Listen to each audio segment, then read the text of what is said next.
Cade Cunningham was the #1 overall pick of the 2021 draft. Not only that, but he was also the #1 ranked player coming out of high school. He received basically every major award and accolade as a freshman at Oklahoma State, winning Big 12 Player of the Year and Big 12 Freshman of the Year, joining a small list of only 3 other players in history to accomplish both in a single college season. It's rare for a prospect as prominent as Cade Cunningham to not just come into college as the #1 ranked prospect, but also increase his value even further after college, with an NCAA tournament run that saw his team surprisingly reach the second round for the first time in years. Here comes Cunningham. He'll pull up. He hits a triple. Back outside Cunningham. For the lead! Needle on Cunningham. Tries to go around him. Backdoor cut. On paper, he was so talented, and he still is.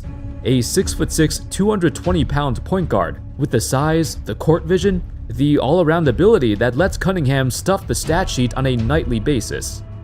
In the modern NBA landscape, we adore players who rack up the numbers, and Cunningham, at the age of 23, is putting up near triple-double numbers, and the Pistons have made tremendous progress after a horrendous season. So despite all of this, why doesn't the NBA care about Cade Cunningham? A player who has succeeded in basketball in all stages of his life, and is now among the best young players of the new generation. In this video, let's take a look at how, despite his rapid rise at the professional level, the NBA never embraced this former #1 overall pick. With the first pick in the 2021 NBA draft, the Detroit Pistons select Cade Cunningham from Oklahoma State University. Many months prior to the 2021 draft, Cade Cunningham had secured his spot as the consensus #1 pick. Nobody else was seriously in consideration. While other high-tier draft picks had visible weaknesses in their game, Cunningham was deemed as, by far, the most impactful prospect of the class. A player who, in combination with his size and skill set, can impact the game in so many ways. In fact, he's one of a handful of players that draft analysts gave a perfect score when it comes to their scouting analysis, as Cunningham drew comparisons to a Jason Tatum or Luka Doncic hybrid. However, there was one aspect of his playstyle that was deemed average, or even below average, compared to most other #1 picks in history: his athleticism. Cade Cunningham's playstyle can be described as methodical, calculated, a very high IQ player who uses his body, positioning, and footwork to overwhelm the defense. It goes to Cade against Dyson Daniels. Drives into the basket. Hook! Hits it! Kiss the glass for the score! You know how tough that was with a left. However, he's not a high flyer, like Anthony Edwards, for example, the #1 pick in the previous year's draft. Cunningham is also not exceptionally quick, laterally, or going downhill. It was one of the biggest weaknesses that scouts were concerned about. NBA scout Jory Nixon stated, quote, "While he is a physically gifted prospect, Cunningham lacks some of the juice in his legs required to be considered a dynamic athlete or leaper. And it shows at times when he is attacking the rim and trying to turn the corner in the pick and roll, leading to a number of offensive fouls or wasted possessions that contributed to his high turnover rate." Since Cunningham was already projected to be the first overall pick, he did not attend the NBA Combine, so he never got his physical attributes measured, like his sprint time or vertical, or even a reaction test. It was probably the best choice for him, because if he performed extremely poorly in all these metrics, it could have had an impact on his draft value. However, this weakness is also the cause of his popularity never reaching the level of any other #1 pick in recent history, even though his numbers suggest he's well on his way to becoming a superstar in the new generation of young players. Fans love to watch players who are athletic. We love to watch guys who jump through the ceiling, guys who are a freak of nature. Neesmith blocked. Edwards getting up, and good night. Or guys who are explosive or crafty, who can captivate the audience with 3 after 3 after 3. Besides their skills, these players bring excitement to the sport of basketball and make people want to tune in and watch. Cade Cunningham, however, simply due to his lack of physical prowess, is not a super exciting player to watch. Sometimes he'd finish the game with a triple-double, and you wonder, wow, how'd that happen? It also didn't help right when he entered the NBA, he had a very slow start to his career. He had what turned out to be the worst first 3 games of any rookie in the history of basketball. He went 0 for 14 on threes in his first 2 games, and he literally heard the critics shouting bust from the background. After just 3 games in the NBA, 18% from the field on 13 shots a game, it was atrocious. And Cunningham became memorable for the wrong reasons. However, as we all know, 3 games is not an actual sample size, and Cunningham rapidly improved as his rookie season progressed. Heck, he started to break records in the other direction, this time in a positive direction. In response to his struggles, he stated, "A lot of people were trying to say I was a bust. That's something I took note of, like, alright, well, we'll have to see about it." And boy, did he take note of it. In his 8th game of the season, he became the youngest player in history to record a stat line of at least 25 points, at least 8 rebounds, and 8 assists on 5 made 3-pointers. Now, you might think this is quite a cherry-picked stat line, which, I mean, it kind of is, but it shows a deeper dive into his entire package of skills. Cade with a drive and a dunk. Some players record crazy box score numbers once in a while, but for Cade Cunningham, with his talent, this is a stat line he could average for an entire season, which he eventually did, or close to it. It also shows he can impact the game without scoring a single point, kind of like having that Rajon Rondo effect, but he is a scorer too. 6 days later, he set the Pistons record for the youngest player to record a triple-double in the history of the franchise. Quite impressive for a franchise as illustrious as the Pistons, at least historically they were.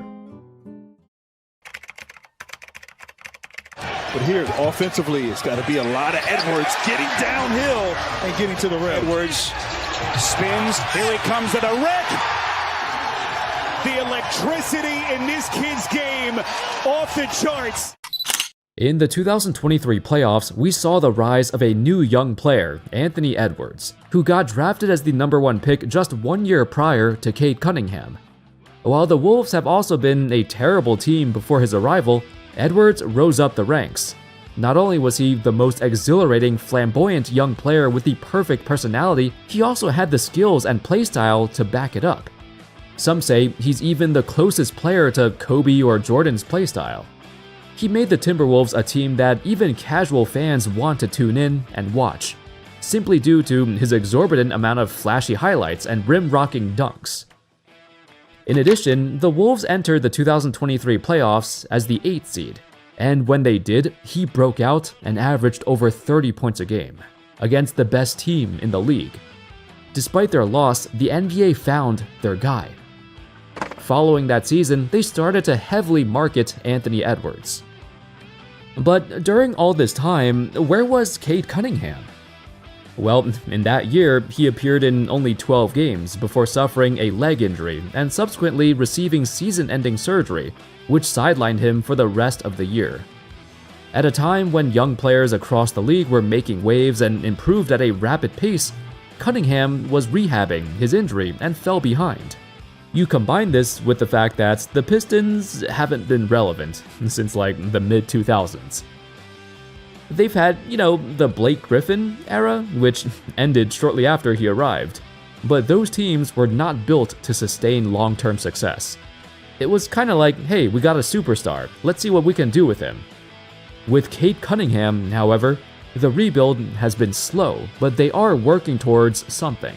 A new era of Pistons basketball, which coincides with the revival of Detroit, the city itself, which is thriving more than it's had in decades. What a finish! He did it all, including, watch this, had a chance to win the game, but Cade got him from behind. While the Pistons have not been in playoff contention, along with Cunningham's injuries, which have been unfortunately kind of common in his first 3 seasons, the NBA doesn't see any reasons to promote a guy like him. Not when they have other American players who are more charismatic and simply more exciting to watch. Now, this wasn't the worst season in NBA history, but it was the worst in history for the Pistons, and it included a record-breaking losing streak of 28 straight games. Funny enough, they were so bad that they actually drew media attention for the first time in a while. 9.7 left. Oh boy, here we go. Sell the team, they're saying. The unknown comic. No, yeah, remember him? Their record-breaking loss streak captured everyone's attention, and all of a sudden, they became must-see television, just so everyone could laugh at them to see them lose. But even though they had the worst season in Pistons history, their fans still came out to support.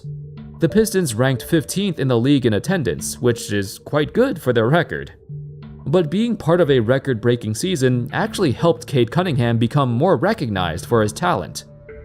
When people tuned in to watch this dumpster fire of a team, Cunningham was basically their only competent player. He had several 40-plus point games amidst their losing streak, which drew the attention of the media, and it made the Pistons realize he is their franchise player they've been looking for. Because before then, especially with his injury history, they weren't sure until now. There's another reason for the NBA glossing over Cade Cunningham and preferring the other number 1 picks around him. Just take a look at these other former number 1 picks who got drafted before and after him. Zion Williamson, the most genetically gifted freak of nature we've ever seen, one of the most anticipated prospects in the history of sports. Anthony Edwards, who wasn't a consensus number 1 pick, but he has the charisma, personality, and the playstyle that the media loves to compare to Michael Jordan. Of course he's gonna be super popular. Paolo Banchero, also a guy who flew under the radar like Cade, until recently. But he's still a 6'10" point forward, and the Magic are actually good now, so the NBA will have no choice but to talk about him. Then of course, there's Victor Wembanyama. Yeah, no explanation needed. Even when the Spurs were among the worst teams in the league in his rookie season, everyone still wanted to see him, almost like he's an otherworldly specimen. There's been other number 1 picks that haven't generated as much noise for one reason or another, but maybe due to their lack of talent. But for Cade Cunningham, he's legitimately a great player, putting up numbers only a handful of players have been able to accomplish. But with his somewhat boring playstyle that doesn't scream excitement and his lack of team success, and not having a strong media personality, the NBA decided it's not the right time to let the world know who he is. With that said, Cunningham is still an incredibly unique player in his own way.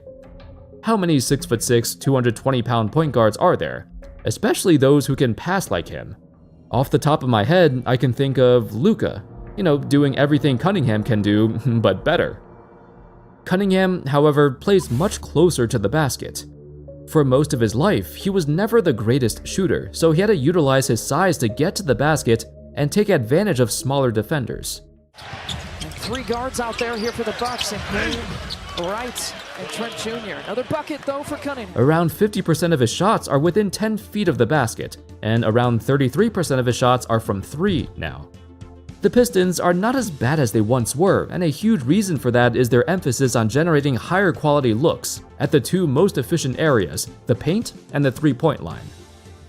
Cunningham has simultaneously been the biggest benefactor of the Pistons' new offense, hitting a career high in attempts and percentage from beyond the arc, along with being the main catalyst to keeping the entire engine running. The front office also made a concerted effort over the offseason to add shooters to the roster who can actually space the floor and help Cunningham get some breathing room to operate the offense. He never had this before. Before recently, the Pistons literally had like negative spacing. The floor was so tight and Cunningham suffered because of that. Now with guys like Malik Beasley and even Tobias Harris, while they have their flaws, they're both experienced shooters who can get you a bucket and take some burden off Cunningham. They aren't the greatest supporting players, but they're manageable and provide an ample boost to the Pistons' offense. I mean, hey, after that horrendous season, any decent player could help them. With all that being said, and Cade Cunningham having a career season, there's very little coverage for him and the Pistons. No longer are they in the running for the worst team of all time, nor the biggest losing streak of all time. They're just a normal, average team now, who nobody really cares about. And unless they have like a legitimate playoff run, I don't see the Pistons getting much attention in the near future either. I can't ever picture him as being one of the faces of the NBA. But hey, you never know. Anyway, that's all folks. Thank you all so much for watching. Let me know your thoughts on Cade Cunningham and the Detroit Pistons. Where do you see Cunningham's career going from here? Can you see him becoming a legitimate household name in the league? Or a superstar or an all-NBA player? How do you see his career panning out?